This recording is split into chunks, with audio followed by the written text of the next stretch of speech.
সবাই তো ছানা কেটে তারপর রসমালাই তৈরি করে। আমি গুঁড়া দুধ দিয়ে রসমালাই বানিয়েছি।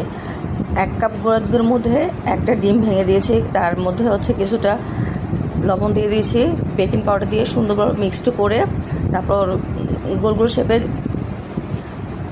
রসমালাইগুলো কেটে নিয়েছি। তারপর একটা চুলার মধ্যে শিরা তৈরি করে নেওয়ার পরে সুন্দরভাবে ওইখানে মিষ্টিটা যার যার ব্যালেন্স মতন দিতে হবে। আর তারপর ডগবগি উঠলে মিষ্টিগুলো দিলেই সুন্দর মতন ফুলে উঠবে। সবাই তো ছানা কেটে তারপর রসমালাই তৈরি করে। আমি গুঁড়া দুধ দিয়ে রসমালাই বানিয়েছি।